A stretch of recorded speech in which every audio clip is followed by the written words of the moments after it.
Welcome to BadgerBeat, your look at the University of Wisconsin football team.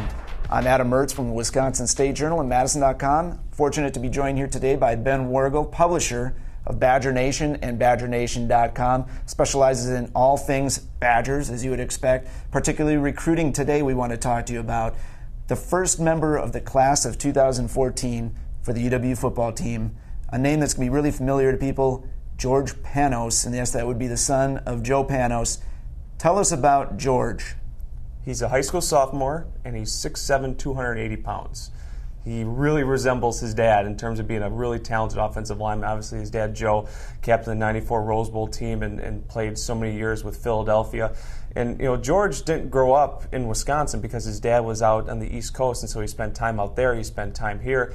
And then once he got to Heartland Arrowhead High School, the same high school as Derek Landish, same high school as Tyler Donovan, former Badgers, really got the benefit of being taught by his dad. His dad is his high school coach for the past 2 years, and he, on the varsity level, just a mammoth guy, obviously, and he's just so young too. He's just a high school sophomore, and he got an offer by Nebraska the day before the spring game, and obviously, it's interesting to see if that maybe pushed Wisconsin maybe to offer a little bit quicker. Hard to say because we're not going to obviously hear Brett talk about George for another couple of years, but George got that offer prior to the spring game from Wisconsin, and what I'm told is that it was almost an instantaneous yes, that he really didn't need to debate about it. Obviously, this program means so much to him and his family, and to be able to come here at a school that not only his dad played at and won at, but has such a rich offensive line tradition, obviously with 3 more former players going to the NFL next year, it's really hard to pass up not following in your father's legacy somewhat. What do you say? I mean, with Joe's an aged now. He had Oglesby and Zeitler out of this class, just at UW, for instance. I mean, for a kid like that who's just been entrenched in football and just kind of knows the game, knows the system, that's got to be an advantage, isn't it? Yeah, I mean, he's grown up knowing, Wisconsin football and offensive linemen. Those are the 2 things that he's grown up with his dad, and that's the 2 things, obviously, Wisconsin is known for, is playing that tough, physical, blue-collar style of football.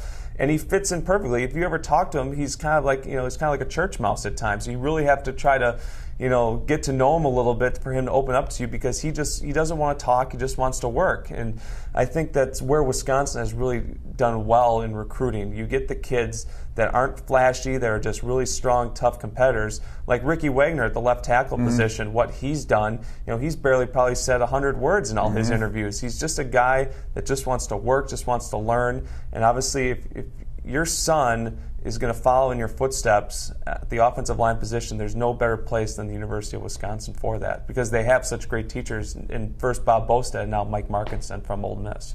And the class of 2014, so we're talking February of 2014 that they would be signing. These kids are sophomores at this point. That's going to be a larger class than the Badgers have had the last 2 years when they've been down, almost to single digits, is it not? This will be a restoration maybe of the 20s and upward. Yeah, this class will probably be in the low 20s, which is probably what this year's class and last year's class was combined.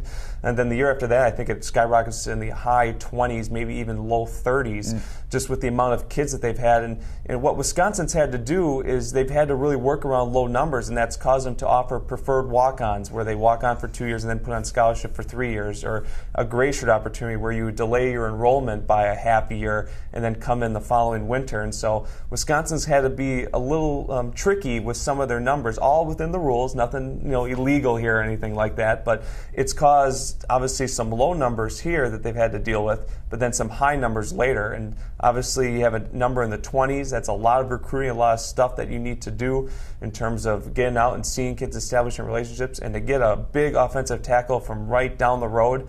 Huge start to the class. I know Brett Bielema is obviously going to be very excited to kind of start building that offensive line around George Panos. Are there a couple of other names that jump out at you in terms of the class of 2014 for people to keep an eye on? Well, yeah, they've offered a big offensive lineman down in Illinois. They've offered Nick Wisher, who's down in Chicago.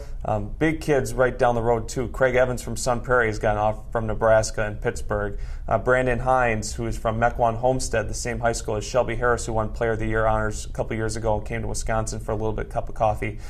He has gotten visits all over the place. He's been to Michigan, Illinois, Wisconsin a couple times. The in-state class in terms of linemen, offensive linemen in 2014, is probably one of the best we've seen in the last couple of years, not just with Panos, but obviously with Hines, and then Craig Evans, who could play offensive or defensive line, probably more a defensive tackle. Going to be very, very interesting to see where these kids end up.